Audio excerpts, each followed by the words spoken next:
আগে আমরা জানতাম জেলখানার সম্বল থালা বাটি কম্বল, বর্তমানে দেখা যাচ্ছে টাকা হলে ওরে জেলখানায় ও বাসর করা যায়। এ কথা কয় না, কথা কয় না। আরে গত কবের খবর এটা? পরশু 3 দিন হচ্ছে লেটেস্ট খবর। টাকা হলে জেলখানায়ও যাওয়া সফল। আল্লাহ রাব্বুল আলামিন বলেন, হাযা বায়ানুল লিন-নাসি ওয়া হুদাও ওয়া মাউইযাতুল লিল মুত্তাকিন।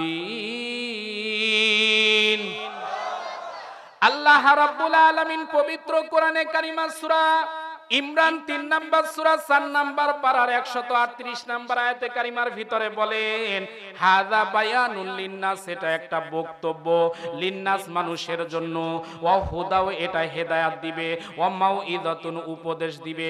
কিন্তু কোরআনের হেদায়েত পাওয়ার জন্য শর্ত হলো ভদ্রলোক হওয়া লাগবে। কোরআনের হেদায়েত কি চাইলেই পাওয়া যায়? কোরআনের হেদায়াত পাওয়ার জন্য আল্লাহ পাক রব্বুল আলামিন বলেন, কোরআনের হেদায়াত যারা চায় ওরে তাদের ভদ্রলোক হওয়া লাগবে। কিন্তু আমাদের সমাজে আজকে যারা আমরা নামাজ পড়ি, রোজা করি, মুখে দাড়ি রেখেছি, ওরে লম্বা জামা পরি, দেখবেন আমাদের দেখলেই অনেকের চুলকায়। আমাদের বলে আমরা নাকি অভদ্রলোক। এ কথা বলে না কেন? আর যারা নামাজ পড়ে না, রোজা করে না, জীবনে দেখলাম না মুখে দাড়ি নাই, ওরে মাথায় দেখি নাই কোনোদিন টুপি। বর্তমান নির্বাচন এসেছে, এখন হাইব্রিড নেতারা দেখবেন মাথায় একটা লম্বা টুপি দিয়ে ডিজিটাল কায়দায় আঁকা বাঁকা করে নিয়ে দেখবেন ওরা বলবে আমরাই ভদ্রলোক।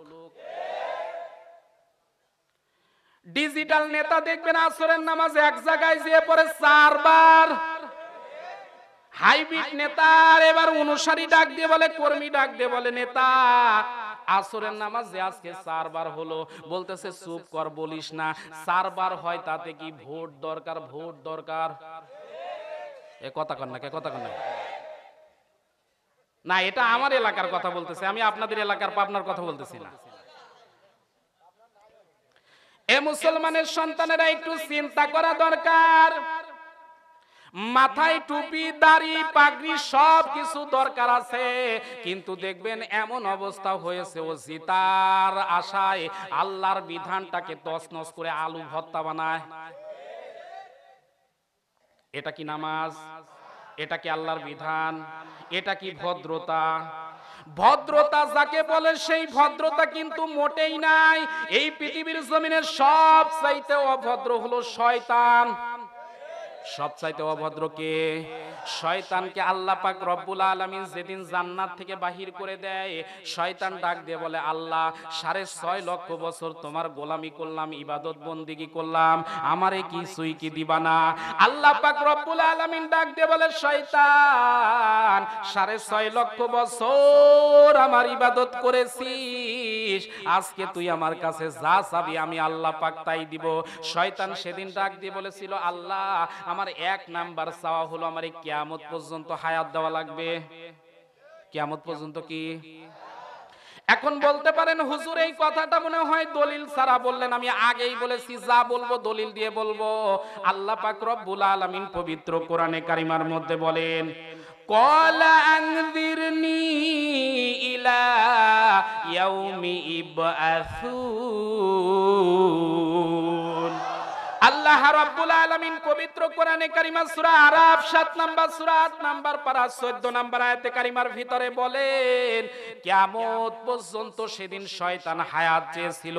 আজকেও পৃথিবীর জমিনে যারা দেখবেন শয়তান প্রকৃতির নারী পুরুষ আছে, এদেরও টার্গেট ওরে এত সাল পর্যন্ত টিকে থাকা লাগবে। এ মুসলমানের সন্তানেরা আমার কথাগুলো একটু যাইতেই পারে, আমি আগেই বলতেছি কিছু কথা হবে অ্যাঙ্গেলে আর কিছু হবে প্যান্ডেলে। বোঝেনি তো ভাই কোন সময় কিরামিন কাতিবিন আবার চলে আসে। বিরক্ত হচ্ছেন? এ মুসলমানের সন্তানেরা দুঃখ লাগে, কষ্ট লাগে, রাস্তা দিয়ে, ফরিদপুরের রাস্তা দিয়ে যখন নেতা হেঁটে যায়, ভয়ের কারণে চাচারে ডাক দিয়ে বলে, চাচা আসসালামু আলাইকুম। চাচা বলতেছে ওয়ালাইকুম আসসালাম। কিছু দূর যাওয়ার পর ভাতিজা ডাক দিয়ে বলে, আল্লাহ ওরে এত জায়গায় ঠাটা পড়ে এই শয়তানের উপর পড়ে না? এরকম শয়তান তো ফরিদপুর জেলায় আছে না নাই? ওরে এত শয়তান মরে, দেখবেন এই হাইব্রিড শয়তানগুলো মরে না। ওরে চামড়া গুলো ঝুলে যাচ্ছে তারপরে মরে না, কিন্তু আল্লাহওয়ালারা বেশি দিন দেখবেন বাঁচে না। আল্লাহওয়ালা ভদ্রলোক, কোরআনওয়ালা, ইসলামওয়ালা যেগুলো মানুষ, এগুলো দেখবেন বেশি দিন বাঁচে না, অল্পতেই ঝরে যায়, অল্পতেই পৃথিবীর জমিনে এমন কিছু ইতিহাস তৈরি করে যায়। পৃথিবী যতদিন পর্যন্ত থাকবে ততদিন পর্যন্ত এদের নাম স্বর্ণ অক্ষরে লেখা থাকবে। তার মানে বেশি দিন বেঁচে থাকার লাভ নাই। আপনি কম সময় বেঁচে যদি ভালো কাজ করেন, ইতিহাসের পাতায় আপনার নাম লেখা থাকবে, ওরে জাতি সারা জীবন আপনাকে স্মরণ করবে। এই মুসলমানের সন্তানেরা শয়তানের 1 নাম্বার টার্গেট কিয়ামত পর্যন্ত হায়াত দেওয়া লাগবে। 2 নাম্বার শয়তান সেদিন বলেছিল, আল্লাহ 2 নাম্বার চাওয়া হলো তোমার বান্দা বান্দিগুলো ভালো কাজে যাইতে চাইবে, কিন্তু আমি যাইতে দিব না। আমি আপনাদের কাছে জিজ্ঞাসা করি, আপনাদের এই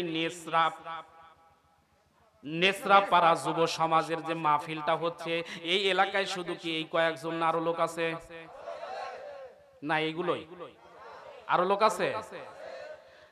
এই মুহূর্তে যারা মাহফিলে আসে নাই, মাইকের আওয়াজ যাদের কর্ণ কুহুরে পৌঁছাচ্ছে, এরপরও যদি তারা মাহফিলে না আসে, তাহলে বুঝবেন এদের উপর ডিজিটাল শয়তান ভর করেছে। কারণ শয়তান সেদিন বলেছিল আমি ভালো ভালো কাজে যাইতে দিব না। ওরে আজকে যারা মাহফিলে আসে নাই, এদের উপরও শয়তান ভর করেছে। এখন অনেকেই বলতে পারেন, হুজুর শয়তান বানিয়ে দিলেন। না, আমি বলি নাই। আল্লাহ পাক কোরআনে কারিমা সূরা নাসের শেষ নাম্বার আয়াতে কারিমার ভিতরে বলেন, মিনাল জিন্নাতি ওয়ান নাস। আল্লাহ রাব্বুল আলামিন সূরা নাসের শেষ নাম্বার আয়াতে কারিমার ভিতরে বলেন, এই পৃথিবীর জমিনে 2 প্রকারের শয়তান আছে। এক শ্রেণীর শয়তান হচ্ছে মানুষ শয়তান, ওরে আরেক শ্রেণীর শয়তান হচ্ছে জিন শয়তান। মুরব্বীরা মানুষেরা দেখবেন পাবনা শহরে যাওয়ায় সারাদিন কাজ কর্ম করে যখন বাড়িতে ফিরবে, আল্লাহর কাছে ডাক দিয়ে বলে, আল্লাহ দয়া করে রাতের বেলা ফরিদপুরে এখন যাচ্ছি, দয়া করে জিনের সামনে যদি পড়ি কোনো আপত্তি নাই, কিন্তু 2 পাওয়ালা যেন কোনো শয়তানের সামনে না পড়ি। কারণ জিনের সামনে যদি পড়ি, দোয়া দরুদ পড়লেই জিন পালাবে, কিন্তু মানুষ যদি শয়তানের সামনে পড়ি, মাগার পকেটে যা আছে সব লুটে নিবে। এরকম লোক আছে না নাই? এ মুসলমানের সন্তানের এখন চিন্তা করা দরকার, জিন শয়তানের সামনে যদি পড়েন লা হাওলা ওয়ালা কুওয়াতা ইল্লা বিল্লাহ পড়বেন, ওই জায়গায় আর জিন শয়তান থাকবে না। কিন্তু মানুষ শয়তান কেমন সাংঘাতিক, একটু বোঝাবার সুবিধার্থে বলতেছি। মানুষ শয়তান যারা আছে তারা দেখবেন নিজেরা খারাপ কাজ করে, ওরে অন্যদেরকে খারাপ কাজ করার জন্য আবার দাওয়াত দেয়।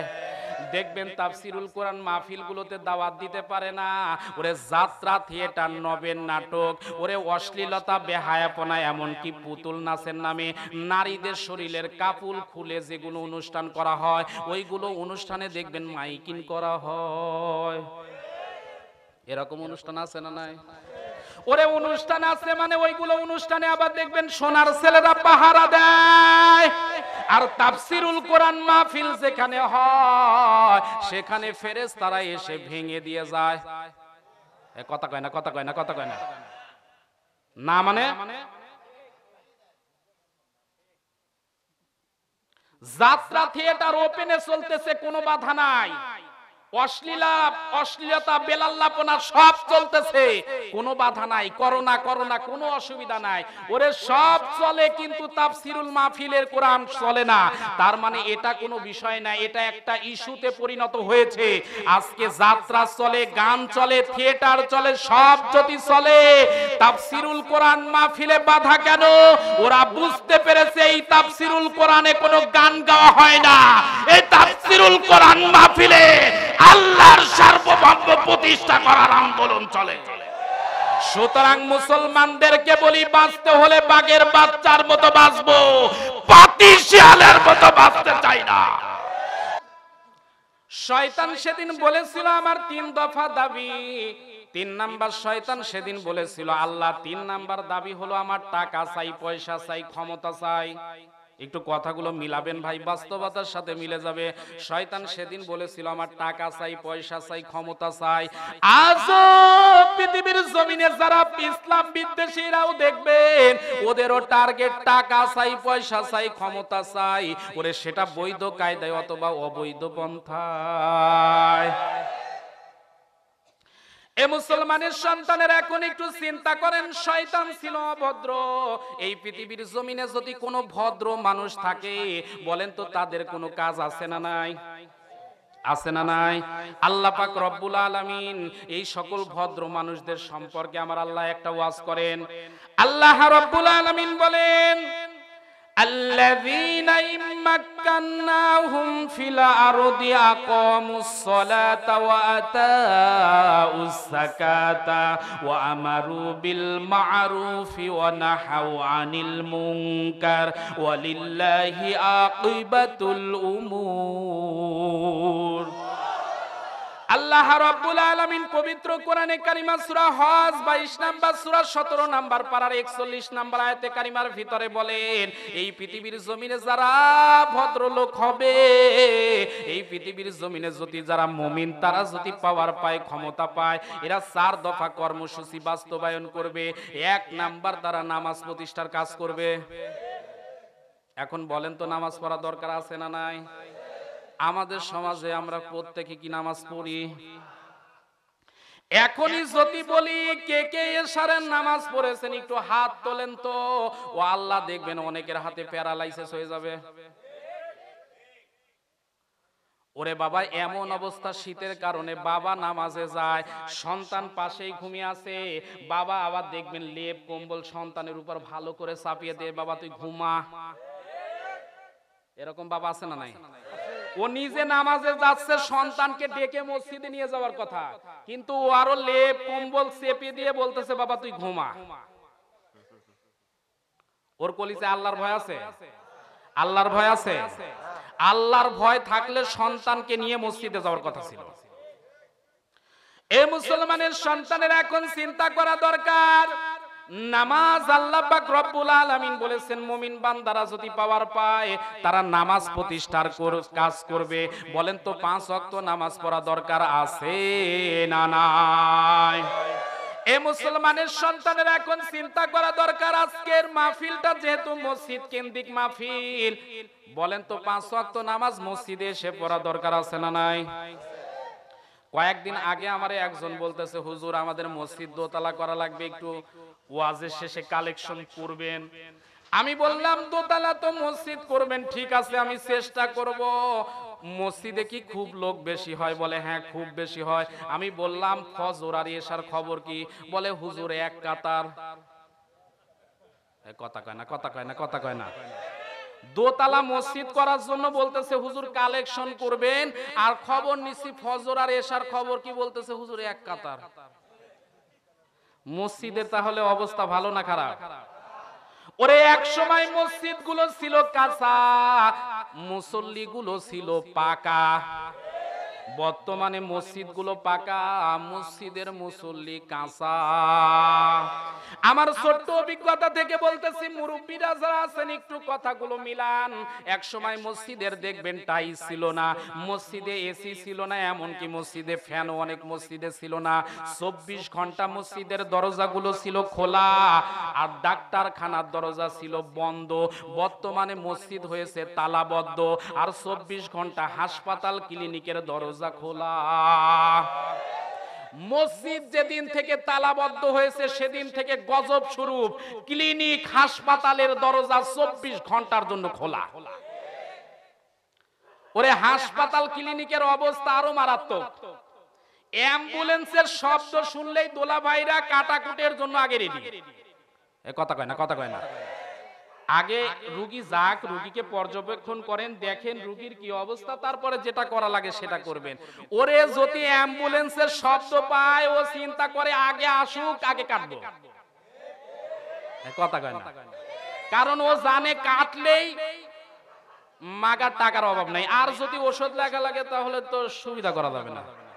এখানে আবার ডাক্তার থাকলে রাগ করবেন না, সব ডাক্তার না, অধিকাংশ এরকম পাওয়া যাচ্ছে বর্তমানে। ওরে এগুলো ডিজিটাল শিক্ষিত ভিক্ষুক, এ কথা বলে না কেন? আপনি যে কাজটা করতেছেন আল্লাহর কাছে হিসাব দেওয়া লাগবে। যে কাজটা করতেছেন, ছুরি দেওয়া হয়েছে, এটা দিয়ে আপনি মানবতার সেবায় নিয়োজিত করা হয়েছে, এইটা দিয়ে যদি অপব্যবহার করেন, আজকে জাতি আপনাকে কিছু বলতেছে না, রোগী কিছু বলতে পারতেছে না, কিন্তু আল্লাহর আদালতে যেদিন দাঁড়াবেন সেদিন হিসাব দিয়ে তারপরে জান্নাতে যাওয়া লাগবে। এ মুসলমানের সন্তানেরা, এখন বলেন তো এই মসজিদে যদি নামাজ হয় 5 ওয়াক্ত নামাজে আসবেন না জুমার দিনে আসবেন? 5 ওয়াক্তই আসা লাগবে, যেহেতু মুমিনের 1 নাম্বার লক্ষণ নামাজ পড়া লাগবে। 2 নাম্বার যাকাত ভিত্তিক অর্থনীতি ব্যবস্থা। আজকে বলেন তো আমাদের সমাজে যাকাত আছে, কিন্তু যাকাত ভিত্তিক অর্থনীতি ব্যবস্থা। যাকাত আছে, কিন্তু সেগুলো কি আমাদের সমাজে যেগুলো দেখবেন শিল্পপতি আর কোটিপতি আছে, ওরে 200 টাকা 250 টাকা দিয়ে শাড়িয়াল লুঙ্গি কেনে। এই শাড়িয়াল লুঙ্গিগুলোর অবস্থা এমন যে মানুষগুলোকে পরার জন্য দেয়, ওরে বাড়িতে নিয়ে যাওয়ার পর 1 ধোয়া দেওয়ার পর শাড়িও নাই লুঙ্গিও নাই, হয়ে যায় মশারি। কিছু দোকানে আবার সুন্দর করে সাইনবোর্ড লেখা থাকে, এখানে যাকাতের শাড়ি কাপড় স্বল্প মূল্যে পাওয়া যায়। এরকম আছে না নাই? ওরে যাকাতের শাড়ি আবার কি, যাকাতের লুঙ্গি আবার কি? আপনি মুসলমান হয়ে যদি থাকেন, আপনি যদি মুসলমানের বাচ্চা হন, আমার কথা হলো আপনি যে মানের লুঙ্গি পরেন সেই মানের লুঙ্গি দেওয়া লাগবে। আপনার স্ত্রীকে যদি আপনি 250 টাকার শাড়ি পরাতে পারেন তাহলে দিতে পারেন। নিজের স্ত্রীকে 250 কেন, 500 টাকার শাড়ি দিলেও বিবি বলবে, ওগো তুমি যদি এই শাড়ি আর বাড়িতে নিয়ে আসো, আগামী কাল থেকে কিন্তু তোমার বাড়িতে থাকবো না, তুমি থাকো, আমার সন্তান নিয়ে আমি বাবার বাড়িতে গেলাম।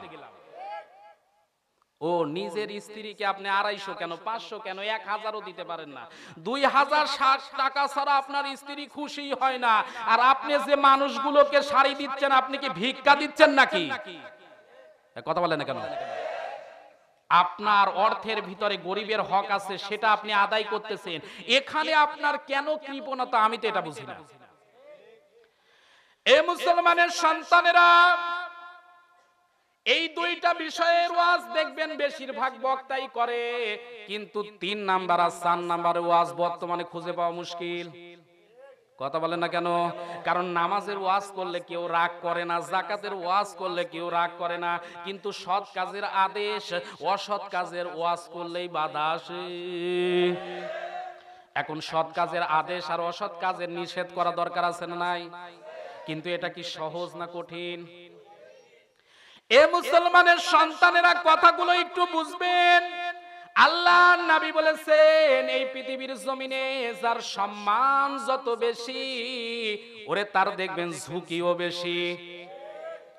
মেম্বারের দেখবেন সম্মান যতটুকু, তার ঝুঁকিও কম। চেয়ারম্যানের সম্মান বেশি, ঝুঁকিও বেশি। এমপির দেখবেন সম্মান বেশি, ঝুঁকিও বেশি। মন্ত্রীর সম্মান বেশি, ঝুঁকিও বেশি।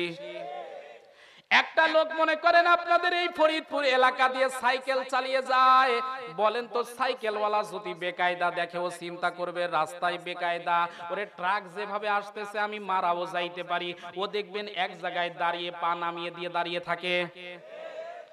সাইকেল অ্যাক্সিডেন্ট করে মারা গেছে এরকম নজির কিন্তু খুব কম, কারণ ওর সাইকেলের মর্যাদাও কম, ওর ঝুঁকিও কম।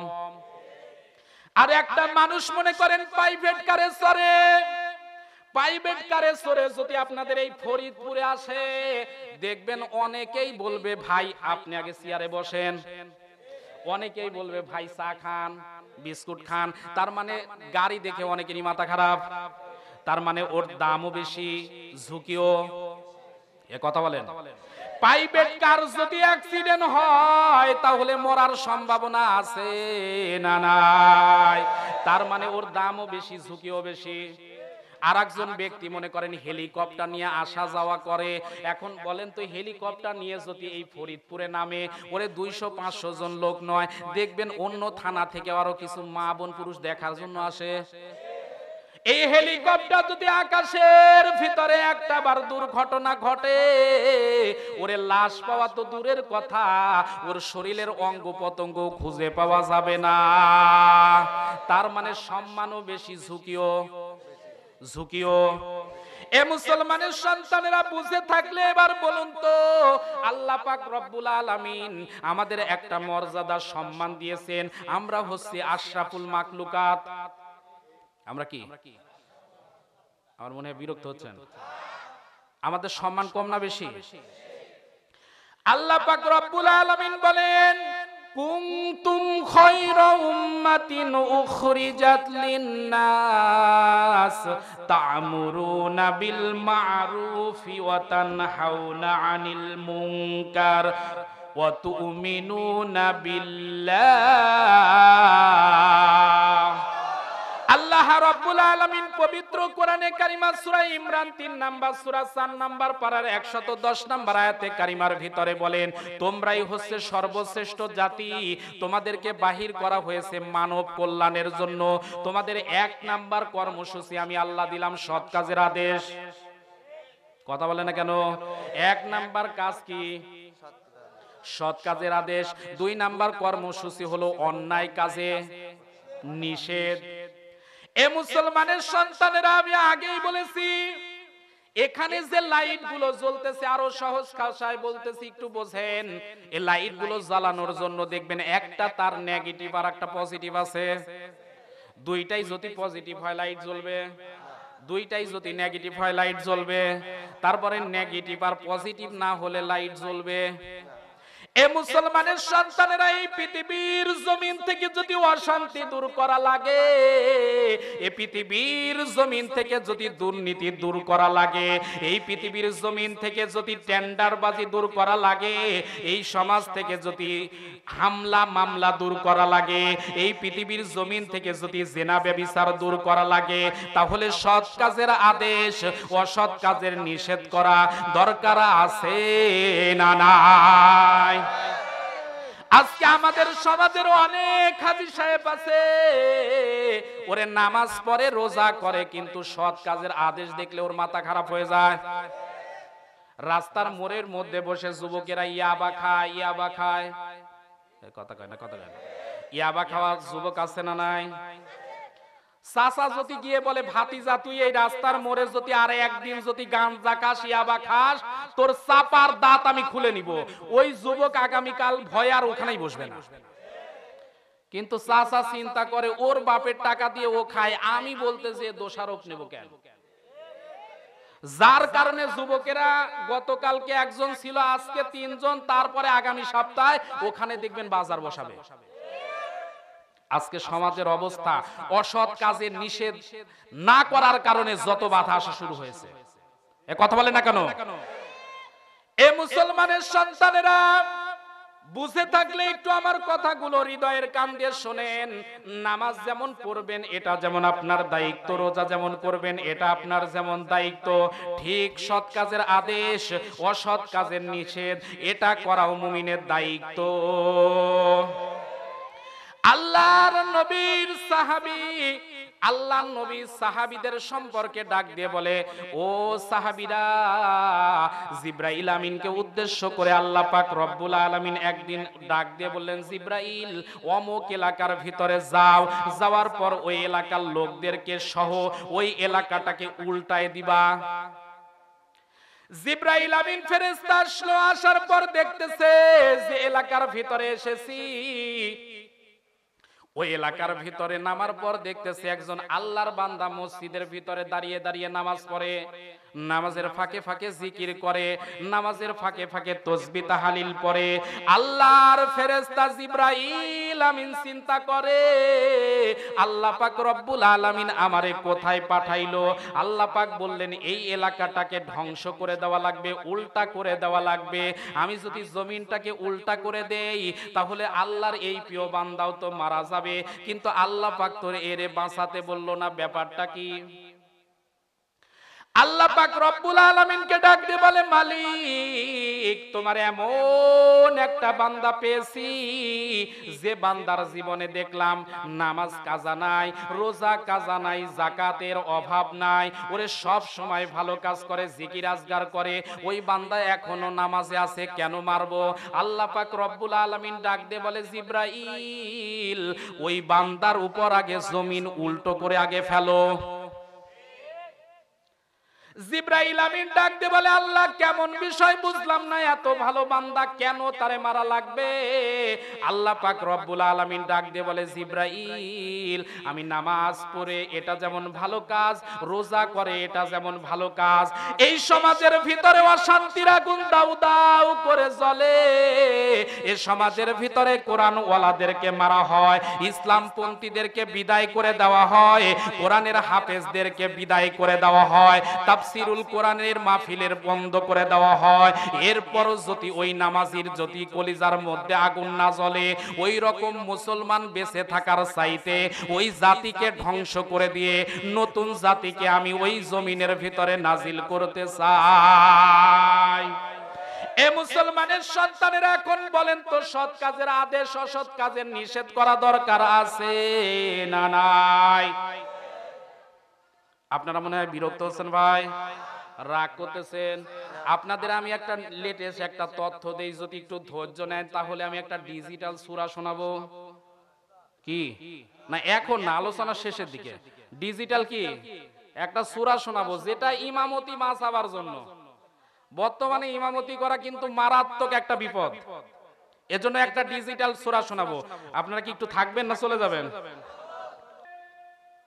এই পৃথিবীর জমিনে যারা ভদ্রলোক তারা যদি পাওয়ারে আসে তারা 4 দফা কাজ করে, অনুরূপ ভাবে এই পৃথিবীর জমিনে যারা অভদ্র লোক তারাও যদি পাওয়ার পায় তারাও 4টা কাজ করে।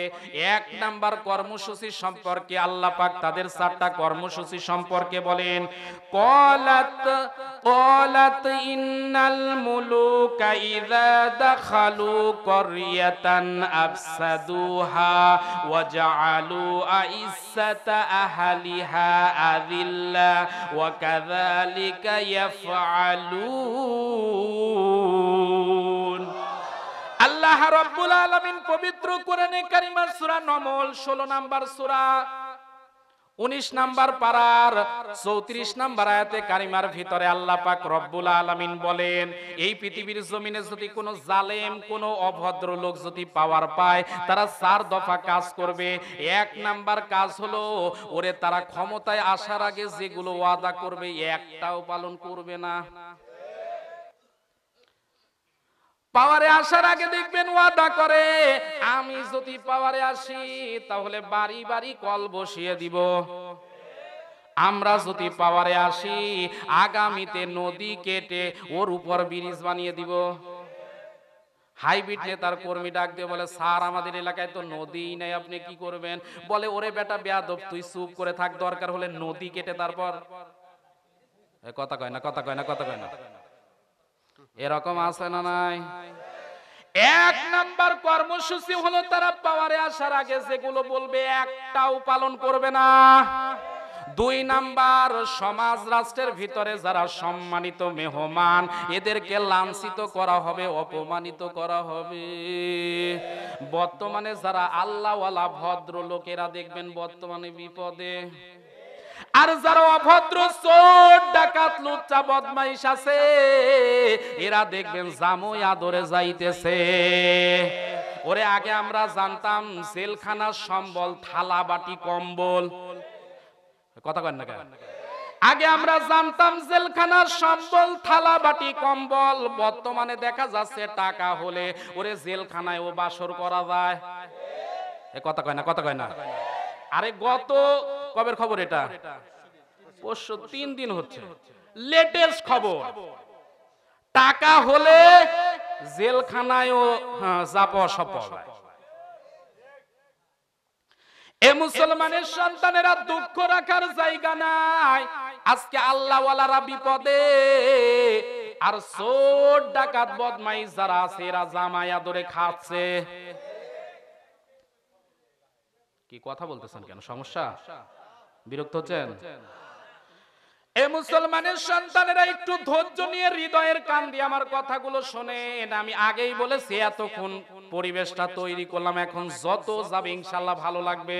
মুসলমানের সন্তানেরা চিন্তা করা দরকার, কোরআনের পাখি আজকে বিপদে না সুখে? এ বিপদে না সুখে? তার জীবনে কি দোষ? আমি তো বলি তিনি যদি পীর হতো বাংলাদেশে তার চাইতে বড় পীর থাকতো না। শুধু বাংলাদেশ বললে ভুল হবে, তিনি যদি পীর হতো আমার মনে হয় এই দুনিয়াতে তার চাইতে বড় পীর পাওয়া যাইতো না। তিনি যদি শুধু বলতো আমার দরবারে বাবা গরু লাগবে না, খাসি লাগবে না, একটা করে মুরগি নিয়ে আয়, ওরে সব মুরগি বাংলাদেশের হুজুরের বাড়িতে যেত। কিন্তু হুজুর কোনদিন পীর ব্যবসা করেন নাই, হুজুর কোনদিন দুনিয়ামুখী ব্যবসা করেন নাই। হুজুরের টার্গেট ছিল একটা, এই আল্লাহর জমিনে আল্লাহর দ্বীনের কথা বলবো, আল্লাহর দ্বীন বাস্তবায়নের জন্য চেষ্টা করব। রক্ত যদি ঝরাতে হয়, মুসলমান রক্ত ঝরাবে কার জন্য? এ কথা বলেন, রক্ত ঝরাবে কার জন্য? মুসলমানদের ইতিহাস, বদরের ইতিহাস, মুসলমানদের ইতিহাস, উহুদের ইতিহাস, মুসলমানদের ইতিহাস, খন্দকের ইতিহাস। মুসলমান তো সেই জাতি, মুসলমান প্রয়োজনে ইমানের জন্য আমির হামজা কলিজা দিয়েছে। হযরতে হুসাইন রাদিয়াল্লাহু তাআলা আনহু ইসলামের জন্য কাল্লা দিয়েছে। বিশ্ব নবী ইসলামের জন্য দান দান মুবারক শহীদ করেছেন। ইব্রাহিম আলাইহিস সালাতু ওয়াস সালাম অগ্নিকুণ্ডে ঝাঁপিয়ে পড়েছেন। ইসলামের জন্য মুসা আলাইহিস সালাতু ওয়াস সালাম দেশ ছেড়েছেন। আজকেও মুসলমানের সন্তানদের যদি জীবন দিতে হয়, শহীদ হতে হয়, সব কিছু ছাড়বে, বাতিলের কাছে মাথা নত করা হবে না। সুতরাং ইব্রাহিমের সন্তানেরা কারা কারা ইসলামের জন্য কাজ করতে রাজি আছো? দুটি হাত তুলে আল্লাহকে দেখাও।